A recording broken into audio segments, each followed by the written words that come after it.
Bonjour les secondes 1, seconde 4, voilà une petite vidéo sur le chapitre 5, mol et quantité de matière. On a déjà parlé de cette nouveauté en chimie, la mol, avant de se quitter précipitamment pour ce nouveau confinement. Donc là je voudrais revenir sur le cours de votre manuel. Donc là c'est la page 94-95 du manuel. Je vous invite à ouvrir votre livre à cette page et on verra un peu les exercices à faire pour la rentrée. La vraie rentrée, c'est-à-dire en présentiel, comme on dit aujourd'hui, en vrai, vous allez vous déplacer. Donc ça sera le lundi 3 mai pour la seconde 1 à 9h20 pour le groupe 2. Et pour la seconde 4, ça sera le mercredi 5 mai à 8h20 pour le groupe 1. Voilà, et on reprendra sous la forme de demi-groupe comme on avait avant ces longues vacances. Alors, pour entrer directement dans le vif du sujet, ce petit QCM pour vérifier vos connaissances sur l'atome en général, qu'on a vu ensemble, pour attaquer ce nouveau chapitre sur la mole. Donc je vous invite à mettre pause sur cette vidéo et à réfléchir aux réponses à ces 5 questions, et je les corrige juste après. Mettez sur pause et essayez de trouver les réponses. Alors, voilà les réponses. Donc, ce schéma représente, donc on voit un modèle moléculaire avec une boule rouge et deux boules blanches, c'est-à-dire H2O. C'est donc une molécule d'eau. Et cette molécule d'eau, qu'est-ce que c'est? Eh bien, c'est une entité d'eau. Donc, ça n'est pas un atome d'eau, puisque ça n'existe pas. Ici, il y a 3 atomes, un atome d'oxygène, 2 d'hydrogène. Ça n'est pas non plus l'espèce chimique eau, parce que l'espèce chimique eau, c'est toutes les molécules d'eau. Et ici, il n'y en a qu'une. Donc, c'est une entité. Une entité d'eau, c'est la réponse B. Bon, c'est vrai que c'est un petit peu un problème de vocabulaire pour ce qui est de cette première question. Deuxième question, la masse d'un électron est. Alors, c'est un électron. On a vu que l'électron était très petit vis-à-vis des nucléons, donc il faut dire que la masse de l'électron est très inférieure à celle d'un nucléon. C'est la réponse B. On a même vu que c'était 2000 fois plus petit et que c'était négligeable dans la masse de l'atome. Alors justement, la question 3 est là-dessus. La masse d'un atome d'aluminium Al est notée petit m. La masse d'un ion Al3+, est à peu près égale à m. Pourquoi? Tout simplement parce que Al3+, est un ion qui a perdu 3 électrons, mais ça ne change rien à sa masse, puisqu'on vient de voir dans la question 2 que la masse d'un électron est très inférieure à celle d'un nucléon et elle est même négligeable. Quatrième question, la formule chimique du propane est C3H8. Donc il suffit de voir que C3H8, les chiffres concernent le symbole en haut à gauche, donc c'est en indice. Donc le 3 correspond au carbone et le 8 correspond à l'hydrogène. Donc il y a 3 carbones, 8 hydrogènes. Dernière question. L'ordre de grandeur de la taille d'un atome, eh bien c'est 10-10 mètres, comme on l'a vu sur le chapitre de l'atome. 10-10, c'est donc la réponse A. Alors voilà pour ce petit QCM pour rentrer un peu dans le vif du sujet. On va passer directement, oui j'oubliais, je vous rappelle qu'on a déjà corrigé l'activité 2, page 97. Et on va donc voir maintenant plus en détail le cours. Alors, la masse d'une entité chimique. On a déjà travaillé dessus dans cette activité 2, page 97. Là, on vous donne l'exemple du calcul de la masse d'une molécule d'eau, H2O. Donc on insiste sur le fait qu'il y a 2 atomes d'hydrogène et un seul d'oxygène. Donc pour calculer la masse d'une molécule d'eau, il suffit d'ajouter la masse d'un atome d'oxygène et la masse de 2 atomes d'hydrogène, et on obtient donc la valeur de la masse d'une molécule d'eau. Alors bien évidemment, pour faire tout ça, il faut maîtriser les puissances de 10 et savoir le faire avec sa calculatrice. La masse des électrons, on vous le rappelle, est très inférieure à celle des nucléons, qui constituent le noyau des atomes. Donc dans les calculs de masse des molécules et à partir de la masse des atomes, bien évidemment, ne rentrent pas en ligne de compte les électrons. Donc on vous donne un petit exemple avec l'ion hydroxyde HO-. L'ion hydroxyde HO-, c'est un ion polyatomique qui a 2 atomes, un d'hydrogène, un d'oxygène, mais il est chargé moins, donc ça veut dire qu'il a un électron supplémentaire par rapport à tous les électrons de l'hydrogène et de l'oxygène. Donc pour calculer la masse de l'ion HO-, vous voyez ici que HO-, on fait la masse de l'hydrogène plus la masse de l'oxygène plus la masse de l'électron et on trouve 2,910-26 kg. Et si on fait la masse de HO tout seul sans l'électron, on trouve exactement la même chose, ce qui veut bien dire que la masse de l'électron est parfaitement négligeable vis-à-vis de la masse des atomes. Alors, continuons. Donc pour ce petit 1 de ce cours, je vous inviterai à faire le 15, page 102. Alors vous inquiétez pas, je le dis à l'oral, mais je le remets sur Pronote pour les devoirs à faire, donc lundi 3 mai ou mercredi 5 mai en fonction de votre classe. Je mettrai tout ça sur Pronote, le numéro des exercices avec leur page bien évidemment. Et ce 15, page 102, le 15, page 102, voilà, c'est le calcul de la masse d'un ion, exactement comme avec HO-, mais cette fois c'est un petit peu plus compliqué. C'est l'ion hydrogénocarbonate HCO3-. Donc vous ferez ça pour la rentrée. Continuons notre cours et passons au nombre d'entités. Alors voilà une formule qu'il faut retenir. Voilà pourquoi elle est sous forme, elle est surlignée en jaune. Donc grand N. Grand N, c'est le nombre d'entités, le nombre de molécules, d'atomes ou d'ions qu'il y a dans un échantillon. Petit m, c'est la masse de cet échantillon, qui est donnée en général en grammes. Et la masse d'une entité, c'est quoi? C'est la masse d'une seule entité, c'est-à-dire la masse d'une seule molécule, d'un seul atome ou d'un seul ion qui compose l'échantillon en question. Alors pour appliquer cette formule, je vous invite à faire le numéro 22, page 103. Le numéro 22, page 103, le 22, page 103, le voilà, c'est celui-là.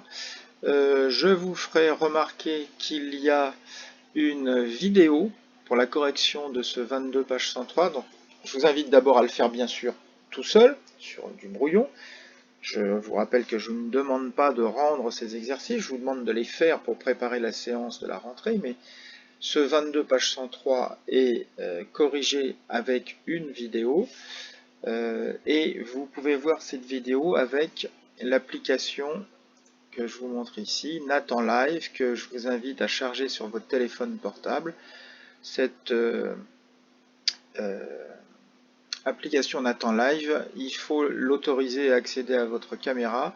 Vous scannez la page en question, donc ici c'est la page numéro 103. Vous scannez, il va vous proposer la correction de ce 22, page 103 et vous verrez une petite vidéo. Alors, à quoi ressemble cette vidéo? Je vous la montre tout de suite. Voilà. Calculer un nombre d'entités. Le fluorène C60 est une molécule dont les liaisons dessinent exactement les coutures d'un ballon de foot. Voilà, donc ce qui est bien, c'est que vous avez même un commentaire pour corriger et qui vous prend par la main pour faire la correction. Bien évidemment, je vous invite à faire d'abord, à rechercher d'abord ce 22, page 103 pour chercher la réponse. Bien évidemment, si vous n'y arrivez pas, vous pouvez essayer de regarder la correction, mais tentez de le faire, appliquez la formule du cours et ça ne devrait pas être trop compliqué. Et après, vous regarderez la correction si vous n'êtes pas trompé. Passons au petit 3. La quantité de matière.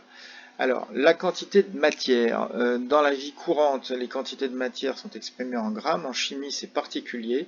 La quantité de matière est exprimée en mol. Son symbole, comme on vous l'indique sur l'encadré jaune, le symbole c'est MOL. On a juste enlevé le E. Et dans une mole, qu'on peut considérer comme un paquet, je vous en avais parlé déjà, des paquets représentant les moles, eh bien, dans une mole, il y a 6,02 10 puissance 23 entités. Donc là, on a donné une valeur du nombre d'Avogadro extrêmement précise qu'il n'est pas nécessaire de retenir. Hein, le nombre d'Avogadro, on ne vous le demande pas par cœur, mais là, on vous indique que c'est un nombre extrêmement grand. On a fait exprès ici, là, de l'écrire avec tous ces zéros. Vous voyez, c'est énorme. Hein. Donc ça fait 602 milliards de 600 000 milliards de milliards, ce qui représente quand même beaucoup. Ce nombre d'Avogadro est très grand justement pour se ramener à l'échelle humaine, pour obtenir des paquets qui sont visibles à l'œil nu. Et notre problème en chimie, c'est d'être capable de connaître le nombre d'entités qu'on a dans un échantillon, c'est-à-dire le nombre de moles, le nombre d'atomes ou le nombre d'ions dont on dispose pour faire une réaction chimique. Donc, cette définition de la quantité de matière, il faut s'en rappeler, il faut savoir l'unité, son symbole, et savoir que cette mole est constituée de 6,02 10 puissance 23 unités, c'est-à-dire le nombre d'Avogadro. Alors, pour voir cette partie de la quantité de matière, je vous invite à faire le numéro 27, page 103. Celui-là, on vous demande de calculer une quantité d'êtres humains en mol. Et vous verrez, vous serez peut-être surpris par le résultat. Je vous laisse faire ce 27, page 103 pour la rentrée. Voyons la suite du cours. Alors, la suite du cours. La constante d'Avogadro dont je viens de vous parler. Donc là, vous voyez qu'elle est définie extrêmement précisément. Je vous rappelle qu'il n'est pas obligatoire de l'apprendre. Quand on en aura besoin dans les exercices, on vous donnera cette valeur. Le symbole du nombre d'Avogadro, c'est Na, ah oui, comme nombre d'Avogadro, grand N, grand A, puisque Avogadro est un nom propre, pour rendre hommage à un scientifique italien. Donc, le nombre d'Avogadro, vous devez savoir que c'est le nombre d'entités qu'il y a dans une mole. Ensuite, la quantité de matière et le nombre d'entités. Je vais peut-être grossir un peu parce que c'est peut-être pas très visible. Ah, je veux pas. J'ai perdu le contrôle de l'ordi. Voilà. Donc la quantité de matière et nombre d'entités. Donc cette formule-là, petit n égale grand N sur grand Na, est à retenir aussi. C'est la formule qui permet de calculer le nombre de moles contenus dans un échantillon qui a grand N entités. Une fois qu'on a le nombre d'entités dans un échantillon, on le divise par le nombre d'entités qu'il y a dans une mole, et on a donc le nombre de moles. On a une définition, la vraie définition de la mole, qui est faite par rapport au carbone 12, qui est un isotope du carbone. Le carbone 12, c'est celui qui a 12 nucléons. Et donc, une mole est définie par le nombre d'atomes de carbone 12 qu'il y a dans 12 grammes de carbone. Voilà. On vous donne un exemple ici. Alors, l'échantillon, un échantillon d'eau de 2 moles, contient un nombre grand N de molécules d'eau. Donc, grand N, on le multiplie par le nombre d'entités qu'il y a dans une mole et on obtient le nombre d'entités, c'est-à-dire le nombre de molécules d'eau qu'il y a dans 2 moles de molécules d'eau, donc 1,20 10 puissance 24 molécules d'eau. La quantité de matière d'une alliance en platine, alors on vous parle du document 1, le document 1, le voilà, une alliance en platine, le platine c'est ce qu'on appelle l'or blanc, c'est un élément chimique à part entière, un métal relativement solide. Donc on vous dit que la masse de cette alliance est de 9,8 grammes. On calcule ici, vous voyez le petit calcul qu'il y a là, le nombre d'entités qu'il y a dans cette alliance, puisqu'on fait la masse de l'alliance, 9,8 grammes. On l'a mis en kilogrammes, on a mis donc 10 puissance moins 3 kg, divisé par 3,24 10-25 kg, ça c'est la masse d'un seul atome de platine.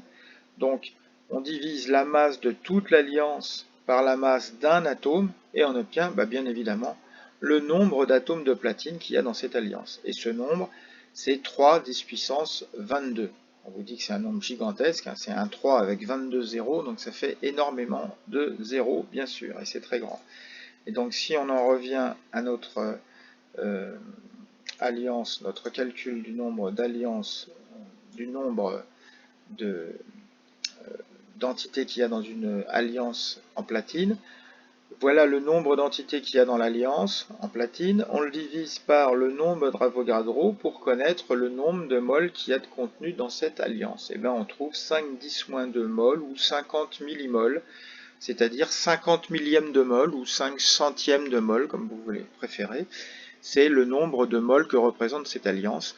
Une mole est une quantité relativement importante au laboratoire. C'est pour ça qu'au laboratoire, on utilise souvent des dixièmes, des centièmes, voire des millièmes de mol, parce que sinon ça ferait des quantités un peu trop importantes pour le laboratoire. Alors, là, on combine les deux formules qu'on vient de voir dans ce cours. Pour combiner ces deux formules qu'on a vues dans ce cours, je vous invite à faire le numéro 31, page 104.